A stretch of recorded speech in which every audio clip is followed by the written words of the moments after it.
हजरत मोहम्मद बिन अबू बकर रदी अल्लाह ताला अन्हु फरमाते हैं, इसको साहिब सुबुल हुदा व रिशाद इमाम यूसुफ सालेही ने नकल फरमाया। कहते हैं कि मैं हुजूर के साथ एक जंग पे गया तो वापस हम आ रहे थे, तो उस जंग में बड़ी फतह हुई। 5वां हिस्सा माले गनीमत का हमने सरकार की बारगाह में नजराना पेश किया तो 80 ऊंट हुजूर के हिस्से में भी आए, इतना नफा मिला। वापस आ रहे थे तो एक जगह शाम का वक्त हो गया, कुछ इलाका अच्छा मिला तो हुजूर ने फरमाया सफर आगे ना करो, यहीं पड़ाव कर लो, पता नहीं आगे जाके कोई ऐसी अच्छी जगह मुयस्सर आए ना आए। हालांकि हुजूर सारा कुछ जानते हैं, पर तालीम उम्मत के लिए फरमाया यही। कहते खेमे लग गए, रुक गए। एक एक खेमे में 2-2 4-4 आदमी। फरमाते मेरे खेमे में हजरत मोहम्मद बिन अबू बकर जनाब अबू बकर के साहिबजादे, तो मेरे खेमे में जो सियाबी थे ना वो बड़े मोटे ताजे थे, बड़े वजूद उनका बस्ततन फिल इल्म वल जिस्म, मोटे तगड़े। मगरिब की नमाज पढ़ने हम हुजूर अलैहिस्सलातु सलाम की बारगाह आली मर्तबत में हाजिर हुए। हुजूर के पीछे नमाज पढ़ी इक्तदा में। कहते नमाज मुकम्मल करके ना तो सियाबी का दिल किया मैं दस्तबोसी करूं।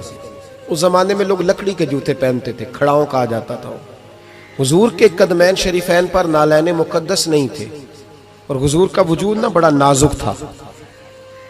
सहाबा कहते हैं जब दस्ते मुबारक में हाथ मिलाते थे तो हुजूर का दस्ते मुबारक कस्तूरी से ज्यादा खुशबू वाला होता था और बर्फ से ज्यादा ठंडा होता था। तो फरमाते हैं हुजूर की बारगाह में ना नमाज के बाद जब सहाबा बिखरे तो वो भी आगे बढ़े सलाम। ये कुछ लोग आते हैं सलाम लेने, मुझे बड़ी तकलीफ होती है जब धक्के लगते हैं ना, तो मैं कहता हूँ यार ना आया करो, हम कौन सा कोई इतने एजाज वाले लोग, फिर धक्के लग। और कुछ इतनी मोहब्बत से सलाम लेते हैं, इतनी मोहब्बत से सलाम लेते हैं कि कई दफा जोड़ हिल जाते हैं, इतना जबरदस्त सलाम लेते हैं। वो पीछे खड़े होते हैं तो हाथ खींच लेते हैं।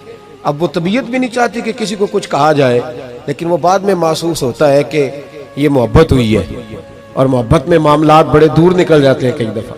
तो मोहब्बत तो इसका नाम है कि महबूब को आसानी किस बात में है, महबूब को आसानी किस बात में है। मोहब्बत इस चीज का नाम, इस चीज का नाम नहीं कि मैं क्या ख्वाहिश कर रहा हूं, महबूब वो वाली करे ना। वो राजी किस बात में है, मैं गुड्डी ते हथ डोर सज्जन दे, वो जिंज रखे उंज रहना है। वाजिब नहीं जे विच शरीयत मंदा खसम नु कहना। बात तो यह है कि उसको आसानी किस बात में, आमदाम बरसरे मतलब। उस सलाम लेने के लिए जब आगे बढ़े ना तो जोश में दौड़ के आगे बढ़े। हुजूर के दस्ते मुबारक को चूमा, लकड़ी के जूते पहने थे, हुजूर के कदम मुबारक पे जूता नहीं था। उन्होंने अपने पैर से हुजूर का पैर दबा दिया।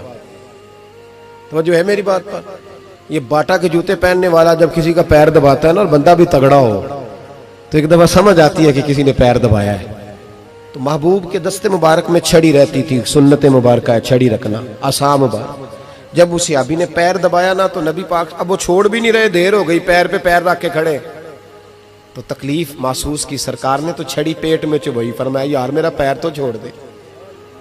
अब वो पीछे हटे तो बड़े परेशान हुए कि ये मुझसे क्या हो गया, कांपने लगे, रोने लगे। हुजूर ने फरमाया कोई बात नहीं जाओ। सहाबा ने भी जरा घूर के देखा, महबूब नीचे बैठ गए, अपना कदम मुबारक दबाया। हजरत मोहम्मद बिन अबू बकर कहते हैं अपने खेमे में हम लोग चले गए।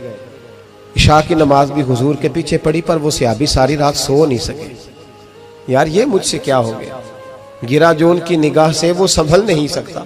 मैंने हुजूर को तकलीफ दी, महबूब को तकलीफ दी। कहते वो तड़पने लगे, रोने लगे।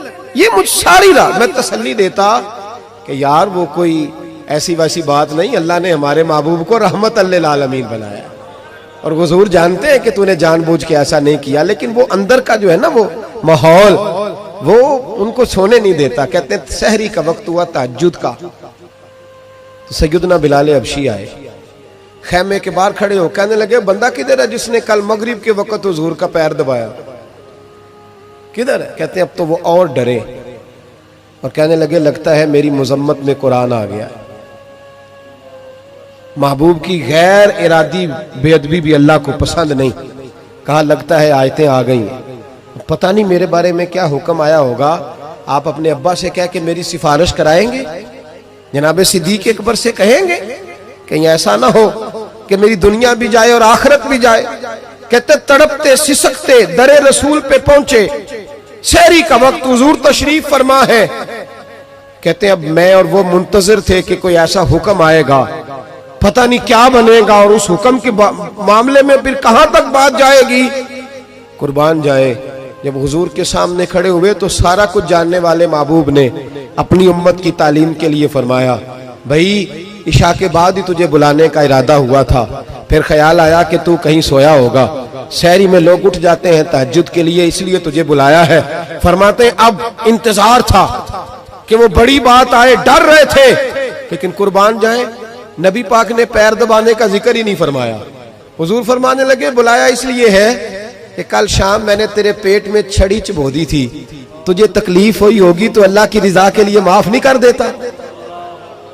जनाब मोहम्मद बिन अबू बकर कहते हैं पहले तो वो अकेला रोता था, अब हम सब ने रोना शुरू कर दिया। हुजूर आप क्या फरमाने? कहने लगे नहीं यार, बेचारे का पेट बड़ा है, मैंने छड़ी चबो दी, उसको तकलीफ हुई होगी। और क्या लफ्ज है हदीस में, महबूब फरमाने लगे मैं सारी रात सो नहीं सका, इसका वो दर्द। ओ भाई तू अपने अब्बा को सख्त बात कह के आके बेड पे आराम से सो जाता है, तू अपनी अम्मा को सख्त जुमला कह के वो तड़पती रहती है, उसे वो सारी रातें याद आती हैं जो उसने बेटे के लिए बेदार रह के गुजारी होती है। तू एक फिक्रा कह के तू सोचता ही नहीं, कहने वाले तो कह ही देते हैं, ये सुनने वाले हैं जो कमाल करते हैं, तूने ख्याल ही नहीं किया। महबूब फरमाने लगे सो नहीं पाया, चल अल्लाह की रिजा के लिए माफ कर दे। तो कहने लगे हुजूर वो तो मैंने पैर दबाया था इसलिए आपने मुझे छड़ी चबोई, आप क्या कह रहे हैं? तो महबूब फरमा देखे वजाहत देखे, महबूब फरमाने लगे तूने तो अन देखे पैर दबाया था, मैं तो देख रहा था, मुझे नहीं छड़ी चबोनी चाहिए थी, चल तू क्या मैंने माफ किया। तो अर्ज करने लगे हुजूर जिस तरह आप राजी है मैं भी उसी तरह ही राजी हूँ। महबूब फरमाने लगे तू तो राजी है पर मैं नहीं अभी राजी। हुजूर आप कैसे राजी होते हैं? फरमाया जी 80 ऊंट मेरे हिस्से में आए हैं, अगर तू सारे तोहफे में कबूल करे तो मैं राजी हो जाऊंगा, तोहफे में रख ले सारे। कौन देता है देने को, फाजिल बरेलवी का अंदाज में जरा देखिए, कौन देता है देने को, इसका पंजाबी तर्जुमा है कि कौन देता है, देना वास्ते जिगरा चाहिए, कौन देता है देने को, मुंह चाहिए, देने वाला है सच्चा हमारा।